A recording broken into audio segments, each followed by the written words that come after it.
Hello everyone, in this video I'm gonna talk about merge query in Excel Power Query. So right here I have two data sets. I grabbed this data from yahoofinance.com. So after you grab the data to the Excel data set, first thing you need to do here is to convert these two data sets into Excel table format. So I'm gonna press Ctrl T, hit OK. Maybe you can change the format a little bit.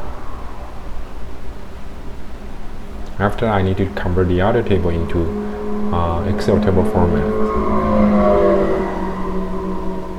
Alright. The next step is to add these two tables to our Power Query editors. So go to Data, the first section of the Transform Data. Click from Table and Range.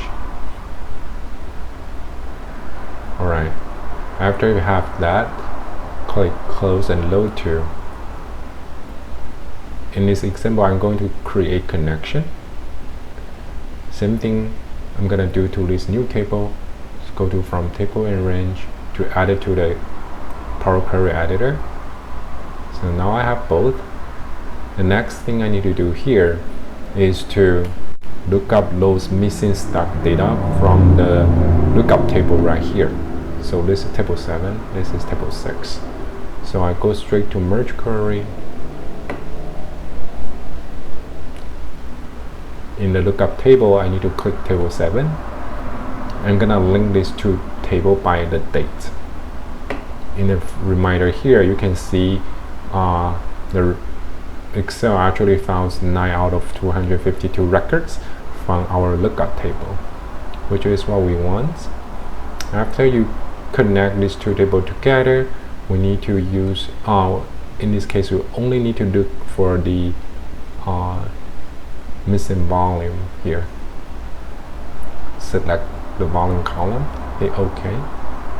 So now you are able to find those missing data from the table 7 in the editor. And next step I need to do here is to combine these two columns into one merge columns. So the way to do that is to use a custom column function. You can just type merge volume, then we're going to type an Excel if statement. So if volume equals to no, then I wanted to look for the volume 1 column. Else, I'm gonna look for the original column, which is this one. Alright. So after we have that, we can see we combine these two columns into one merge column. The next thing I need to do is to hide these two columns. So I can just hit Control and click these two columns, use the right click and hit remove columns. So after you've done that, go to Home tab, close. So now as you can see, once you click close and load, you will actually create a new tab that has the merge columns in our report. So that's basically how you do the merge columns in Power Query Editor. And if you like this video, please subscribe, and I will see you in the next one. Thanks.